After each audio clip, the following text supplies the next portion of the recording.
ciudadano del INAI, comisionado del INAI, expresidente del Comité de Participación Ciudadana del Sistema Anticorrupción, especialista en políticas públicas y reformas regulatorias de transparencia, privacidad, anticorrupción, rendición de cuentas, educación y economía.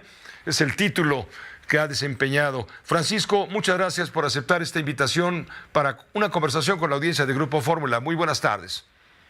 Buenas tardes, Pepe, y muchas gracias por la invitación a ti y a tu audiencia. Muy contento de participar en este programa. Muchas gracias, Francisco. Tengo entendido que tú formas parte del grupo de comisionados que se amparó ante la justicia, claro, para presionar al Senado de manera que se nombre a los comisionados que hacen falta para tener el quórum necesario y no volver inoperante al INAI. Tengo entendido. Sí, para precisar nomás, Pepe, a ti y a tu audiencia, nosotros somos consejeros ciudadanos honoríficos que no cobramos, no somos servidores públicos. Y en realidad participamos como otros consejos consultivos de órganos autónomos, coadyuvando a impulsar la política de transparencia, de protección de datos y haciendo recomendaciones y dándole opiniones al INAI como tal, ¿no? Somos, digamos, un órgano completamente ciudadanos y fuimos electos por el Senado, quiero yo recalcar, bajo un procedimiento muy similar al de los comisionados, solamente que nosotros somos honoríficos, ¿no? Correcto. Segundo, por eso, entonces yo dije mal. Tú eres consejero ciudadano del INAI, no eres comisionado, eres consejero ciudadano del INAI. Así es. Correcto. Consejero ciudadano. Qué bueno que lo aclaramos. Adelante. Ahora, estuve escuchando la introducción y voy a abordar tres cosas que ya tú has explicado muy bien. La primera es la cuestión del impasse, ¿no? El impasse que en principio pues estamos metidos actualmente. La segunda va a ser si los derechos fundamentales que tenemos los mexicanos, básicamente acceso a la información, protección de datos, deben quedar a cargo de una mayoría, es decir, si una mayoría puede negarnos esos derechos, o si realmente la Constitución es la que nos tiene que garantizar el ejercicio de esos derechos, ¿no?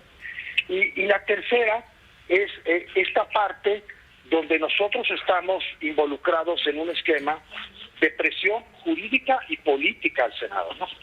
Primero, el impasse. Nosotros como consejeros ciudadanos observamos desde agosto del año pasado que había una falta de acuerdos en el Senado, aun cuando había liderazgos y pláticas de las comisionadas y los comisionados para sacar adelante estos nombramientos que estaban listos.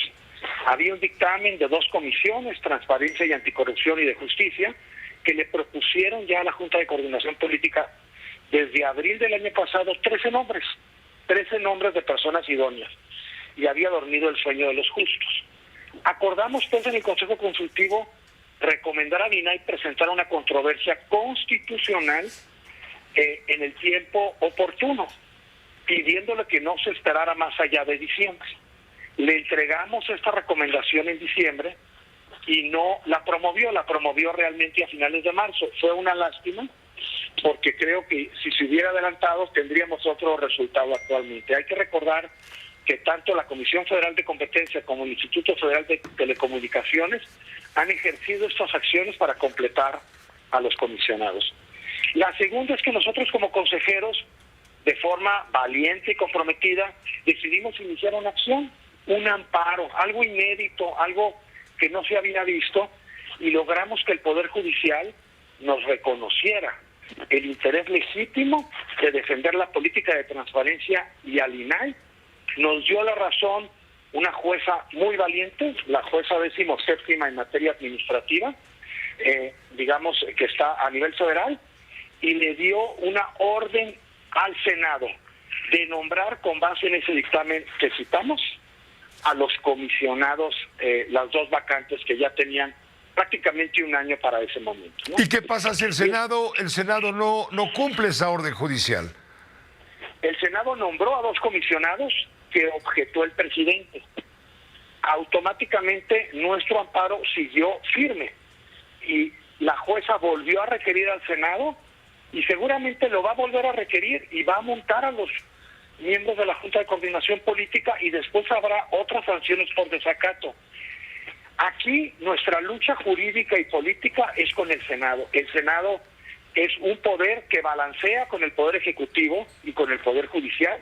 En este caso, el Poder Judicial está presionando al Senado con nosotros como ciudadanos detrás y el propio INAI y muchas organizaciones de la sociedad civil para que tome esa determinación.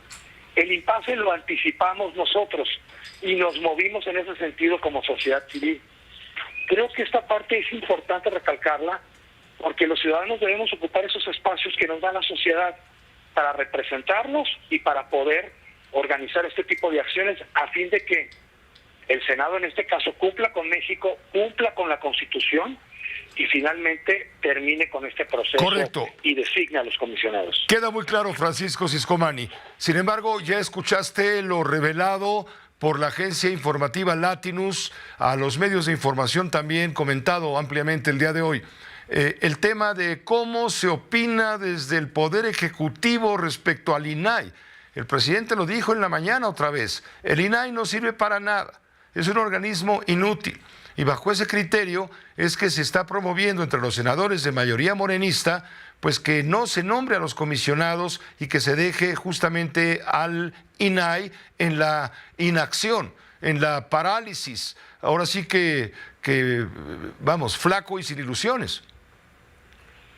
En este sentido, quiero insistirte en el segundo punto que comenté al principio. No podemos dejar derechos fundamentales en manos de mayorías. Por eso están consagrados en la Constitución. Si no, imaginemos mañana a una mayoría legislativa se le ocurre no respetar los derechos que han sido ganados por la sociedad, por la comunidad LGTB, por ejemplo, o los derechos indígenas. No podemos permitir esto. Por eso el Poder Judicial aquí es el balance perfecto que va a garantizar esos derechos. No nomás la Suprema Corte con la controversia constitucional que promovió el INAI, sino los jueces de distrito y tribunales colegiados que están interviniendo en este proceso que tenemos instaurado contra el Senado para obligarlos. Estoy de acuerdo que la mayoría puede pensar así y puede seguir alguna línea. Sin embargo, el Poder Judicial puede determinar otra cosa. Ya tenemos algún precedente donde estos dos poderes, el Ejecutivo y el Legislativo, han debido nombrar comisionados en el caso de la Comisión Federal de Competencia y otros, ¿no? Que no nos extrañe, es parte de hacer prevalecer valores democráticos y libertades en un país como este.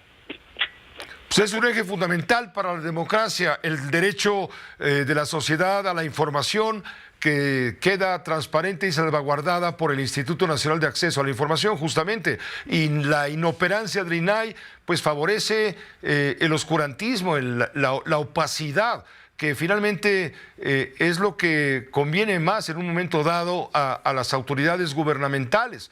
No la transparencia y la claridad, porque de ahí han salido muchos casos en donde nos hemos enterado de corruptelas dentro del esquema del gobierno y del Poder Ejecutivo en diferentes organismos distintos y con personajes distintos. Al gobierno le conviene que haya opacidad. La razón, 20 años de transparencia nos demuestran que se pueden destapar grandes redes de corrupción, acciones que han sido mal focalizadas, afectaciones de derechos humanos, el maltrato de migrantes, obras públicas inconclusas que no sirvieron, desvío de recursos hacia partidos políticos desde las organizaciones o instituciones gubernamentales. 20 años de transparencia que nos dan a los ciudadanos, a los medios de comunicación, a los empresarios, a los jóvenes incluso para saber a qué escuela ir, si está mejor calificada, a qué horas pasa la basura por la casa de uno. Esas son cosas que se hicieron públicas en estos 20 años. Son cosas importantes que vivimos día a día, ya nos acostumbramos a ellas. Y ahora resulta que nuestro derecho está sujeto a unas mayorías. Imaginemos lo que puede suceder. Coincido contigo que esta reforma de transparencia que llegó para quedarse hace 20 años y que se ha ido consolidando, ha cambiado la vida de todos los ciudadanos. Y también creo que llegó para quedarse. Posiblemente entremos en este impasse mientras con el Poder Judicial se decide qué va a suceder. Pero estoy seguro que al final se impondrá la razón y quienes estamos del lado correcto de la historia veremos que la transparencia prevalecerá en el tiempo. Francisco, te agradezco muchísimo tu tiempo y el haber participado en esta entrevista con la audiencia de Grupo Fórmula. A tus órdenes, Pepe, siempre quiero estar con ustedes. Si necesitan algo, hablen con toda libertad. Te buscaremos, por supuesto que sí. Hasta pronto.